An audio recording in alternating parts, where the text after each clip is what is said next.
5 minutes can pass unnoticed in ordinary life. They slip by between routine gestures and forgotten thoughts. But in war, 5 minutes can sever centuries. Over Hiroshima, in the clear summer morning of August 6, 1945, 5 minutes unfolded that the Japanese command structure could not immediately explain, interpret, or even name. The sky was calm. The city below followed the familiar rhythms of ration lines, factory shifts, and school mobilizations. There was no air raid siren, no formation of bombers, no warning that history had narrowed itself into a brief interval of irreversible change. War had always announced itself with accumulation.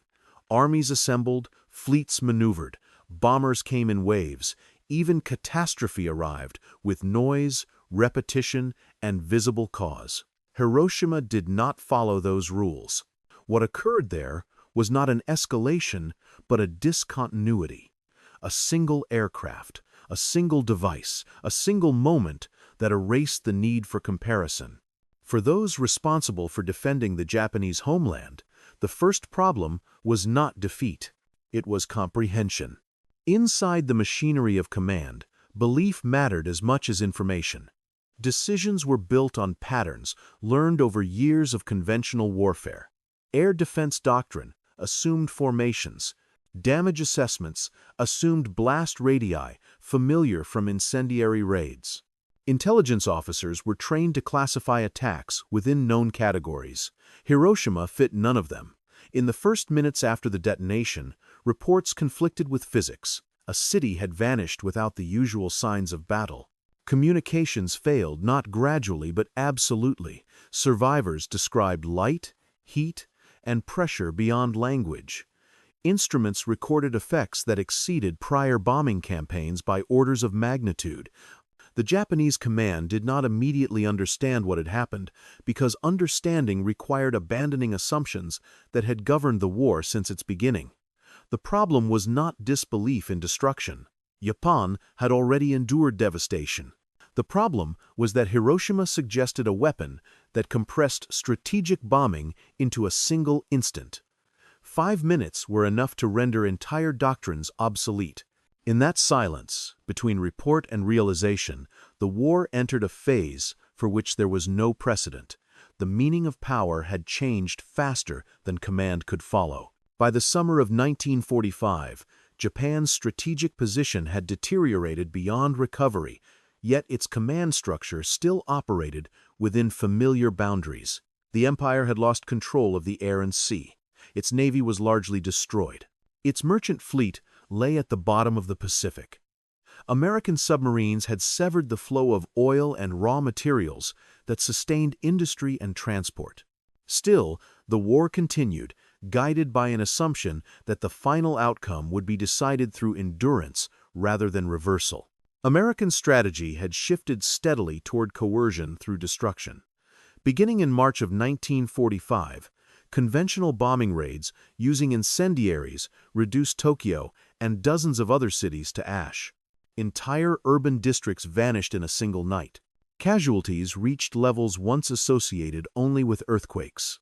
Japanese civil defense adapted to this reality. Radar networks tracked bomber streams. Fighters rose when fuel allowed. Anti-aircraft batteries fired until ammunition ran out. The system failed repeatedly, but it failed in ways the command understood. Hiroshima occupied a specific place within that system. It was a regional military headquarters city, home to the 2nd General Army and a major logistics hub for southern Japan. Unlike Tokyo or Osaka, it had been largely spared from sustained bombing. This was not accidental. American planners had preserved certain cities as potential test sites to better measure damage effects. Hiroshima's intact infrastructure made it useful for assessment. Japanese command interpreted its survival differently. The city was seen as fortunate, not selected. Air defense protocols reflected that assumption. On the morning of August 6, 1945, early warning radar detected a small number of aircraft approaching from the south. Similar contacts had appeared many times before. Small reconnaissance flights were common. Fuel scarcity had forced a policy of selective interception. Fighters were not scrambled unless a large bomber formation was confirmed. Anti-aircraft crews were ordered to stand down to conserve ammunition. These were rational decisions based on experience. Strategically, Japanese leadership remained focused on a decisive final battle. Plans centered on defending the home islands against invasion. The belief persisted that inflicting severe casualties could force negotiated terms. Even after the firebombing campaign, the assumption held that American bombing alone could not compel surrender. Hiroshima, therefore, existed within a mental map shaped by attrition, sacrifice, and gradual collapse. No doctrine anticipated instantaneous annihilation from a single aircraft. The possibility of a weapon capable of destroying a city without warning lay outside the operational imagination of Japanese command. Intelligence reports on American scientific projects were incomplete and often dismissed. The scale of industrial effort required seemed implausible under wartime conditions. Thus, when the mourning over Hiroshima began quietly, nothing in Japan's strategic framework suggested that 5 minutes later the war would confront a reality beyond all previous calculation. Shortly after 8 in the morning on August 6, 1945, the situation over Hiroshima appeared routine to Japanese observers. Weather conditions were clear, visibility was high. The city's air raid control center tracked a small number of incoming aircraft, but did not classify them as a threat. At 7:48, radar stations reported several American planes approaching from the south. The count was too low to justify a general alarm. The decision was made to issue only a limited alert. Sirens sounded briefly, then fell silent. Daily life resumed. At 8:15 in the morning, a single Boeing B-29 Superfortress flew over the city at high altitude. Its name was Enola Gay. It was accompanied at a distance by 2 other aircraft assigned to instrumentation and observation. There was no bombing formation, no diversionary wave, no immediate reason for alarm. The aircraft's path suggested a reconnaissance mission, a familiar pattern by that stage of the war. Inside the aircraft, the mission had already reached its irreversible phase. The weapon aboard was armed during flight. The targeting point had been selected in advance. Hiroshima's distinctive T-shaped Aioi Bridge served as a visual reference, though the detonation would occur above the city rather than on impact. At 8:15 and 17 seconds, the bomb was released. For 43 seconds, nothing happened. Then, at approximately 600 meters above the city, the device detonated. A flash brighter than the sun expanded outward, followed instantly by a pressure wave moving faster than sound. Temperatures at the center reached levels comparable to the surface of the sun.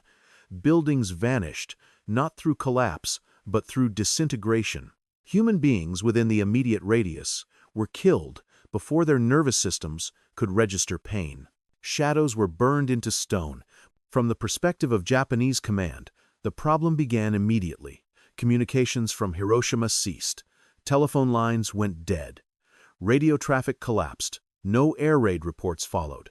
No damage assessments arrived. The city had not reported an attack because there was no surviving system capable of reporting one.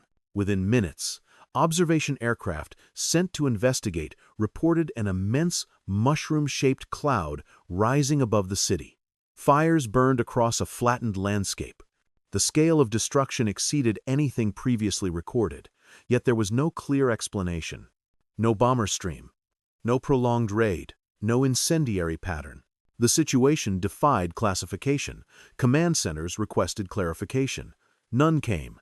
The city had effectively disappeared within the span of 5 minutes. For the first time in the war, Japanese command faced destruction that did not behave like bombing, invasion, or sabotage. They were confronting an event without a category.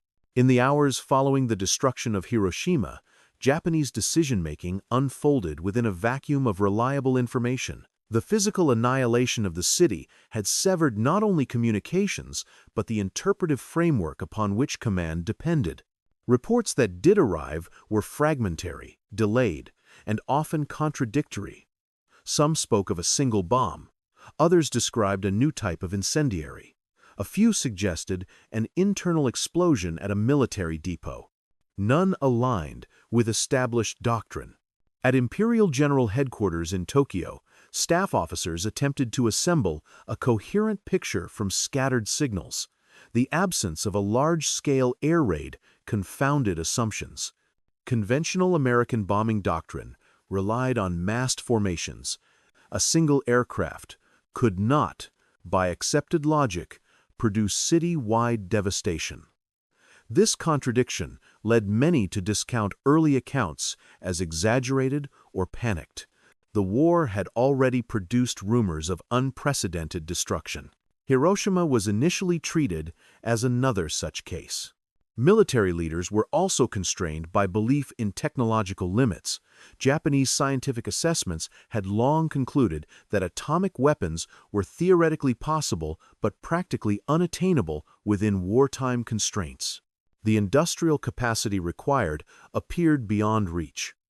Intelligence on the Manhattan Project had been incomplete and undervalued. When the idea of an atomic weapon surfaced in internal discussions, it was often dismissed as psychological warfare rather than operational reality. Human factors compounded the confusion. Admitting the existence of such a weapon implied that the foundational assumptions of national defense were obsolete. It meant that no concentration of troops, no hardened facility, and no civilian mobilization could offer protection. Such a conclusion carried consequences beyond strategy.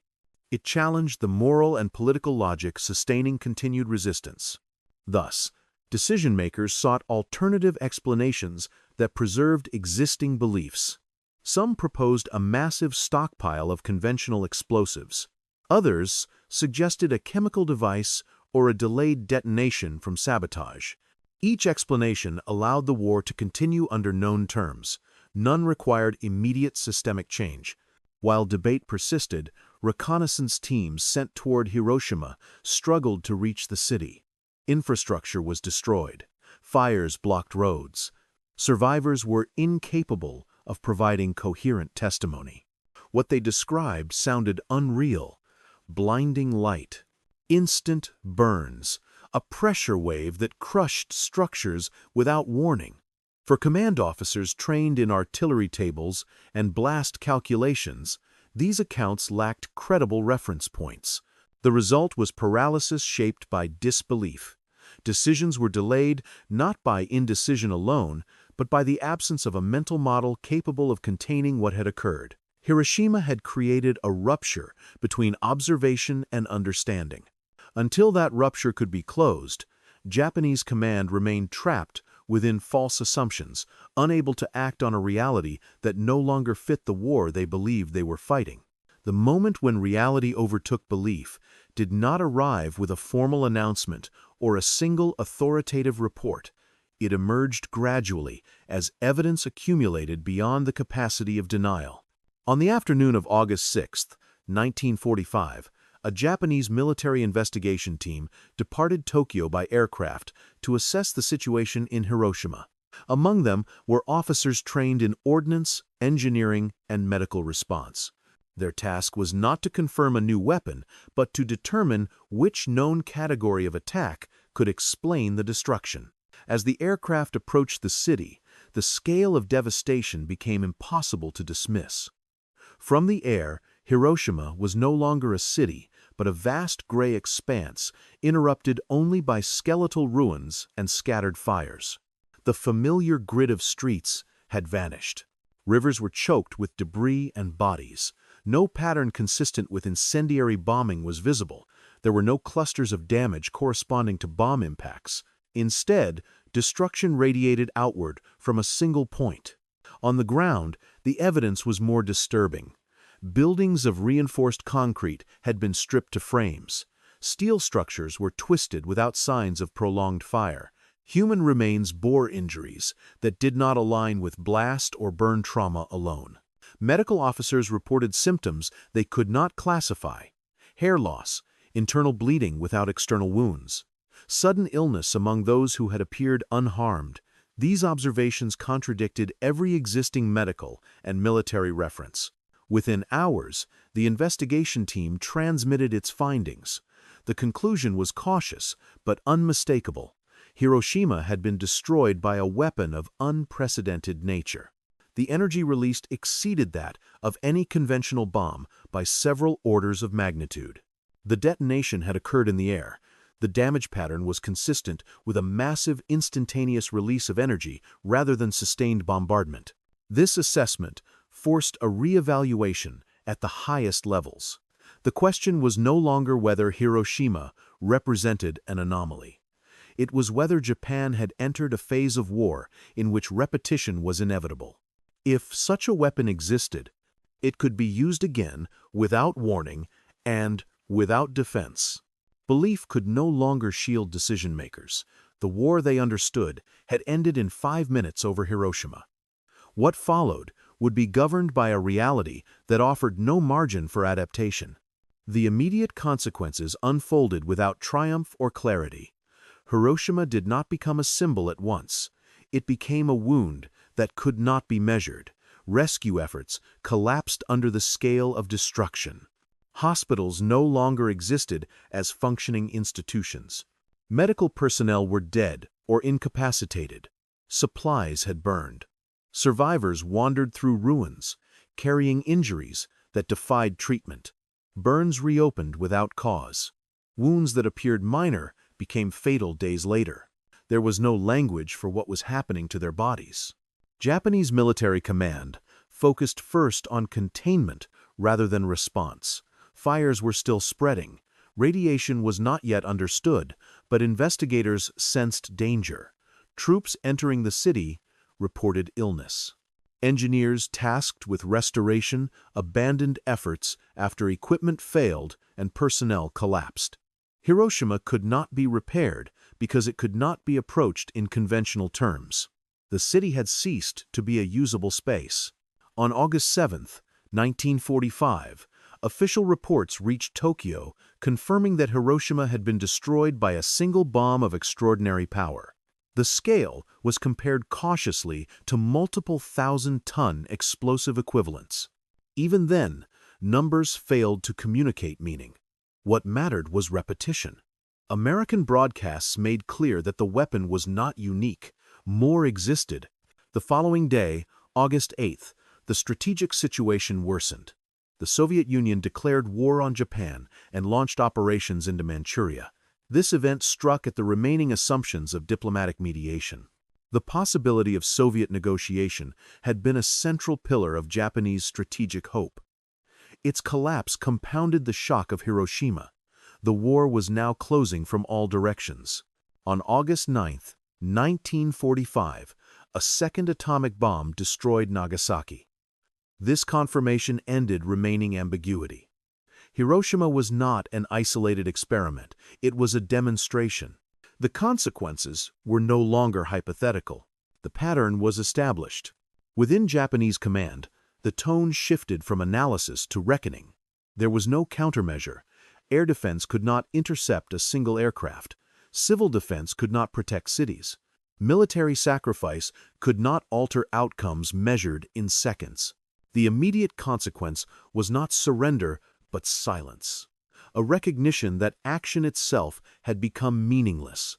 The war continued in name, but its logic had dissolved. 5 minutes over Hiroshima had rewritten the boundaries of consequence. The aftermath was not defeat in battle. It was the collapse of the conditions under which battle could still occur. The strategic and psychological realization emerged not as a single decision, but as an unavoidable convergence. Within the Japanese leadership, understanding took shape unevenly. Military officers assessed force structures and concluded that no redistribution of resources could alter the balance. Scientists confirmed that the weapon's effects were consistent with atomic theory long discussed but never believed actionable. Civil authorities grasped that urban life itself had become indefensible. These realizations did not arrive together. yet they pointed toward the same conclusion. The concept of national endurance had defined Japanese war planning since the beginning. Survival was measured in time. Each month gained was considered leverage. Hiroshima invalidated that arithmetic. Time no longer favored resistance. A city could be erased faster than reports could be written. Psychological resilience, once a strategic asset, offered no protection against instantaneous annihilation. The belief that suffering could be absorbed until favorable terms emerged collapsed under the weight of speed. Inside the Supreme Council for the direction of the war, arguments narrowed. Some still spoke of honor and obligation. Others acknowledged that continuing the war meant exposure to a weapon that rendered every population center a potential target without warning. The atomic bomb did not threaten defeat alone. It threatened erasure without engagement. The distinction mattered. Wars could be lost with dignity. They could not be fought when existence itself could be extinguished in moments. The psychological impact extended beyond leadership. Information spread unevenly, but the absence of cities spoke louder than communiques. Hiroshima was not merely destroyed, it was unreachable. Survivors carried evidence in their bodies. Officers who visited the ruins returned altered. The site did not inspire resolve, it produced quiet certainty. Strategically, Japan recognized that no invasion was required to end the war. The atomic weapon bypassed every remaining defensive concept. Combined with Soviet entry, it sealed Japan's isolation. The realization was not that victory was impossible. That had been apparent for months. The realization was that survival required cessation. In that understanding, the war's final logic revealed itself. Hiroshima had not persuaded Japan to surrender through fear alone. It had demonstrated that the future contained no battlefield on which belief could still operate. When the war ended days later, Hiroshima did not immediately become its explanation. Official language spoke of endurance and acceptance. Statements were carefully shaped. The atomic bomb was acknowledged without being fully described. What had occurred over the city resisted simple framing. It was neither a battle nor a campaign. It was a revelation delivered too quickly for narrative comfort. History often remembers wars through sequences of action, advances and retreats, victories and losses. Hiroshima interrupts that rhythm. It compresses consequence into an instant. 5 minutes were enough to demonstrate that industrial warfare had crossed a boundary beyond which strategy could no longer promise control. The Japanese command did not fail because it lacked courage or discipline. It failed because the premises under which it operated ceased to exist. The radar screens that morning showed little. The air defenses functioned as designed. Procedures were followed. Nothing signaled that the world was about to change. That absence of warning became part of the meaning. Hiroshima revealed a future in which detection did not guarantee defense and awareness did not permit response. The city was destroyed not because Japan miscalculated a tactic, but because the nature of power had shifted outside calculation altogether. In the years that followed, Hiroshima would be studied, debated, and symbolized. Numbers would be assigned, doctrines rewritten, moral arguments constructed. Yet, for those who confronted it first, within Japanese command and among the survivors, Hiroshima remained defined by the same initial problem. It could not be explained in the moment it occurred.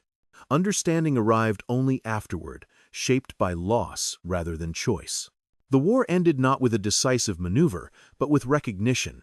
Recognition that the future had arrived unannounced and that it did not require massed armies or prolonged struggle. It required only a brief interval of time and the means to compress destruction into it. 5 minutes over, Hiroshima did not merely end a war. They marked the point at which history itself began to move faster than belief. From that moment forward, the limits of war were no longer set by human endurance, but by the speed at which consequence could arrive.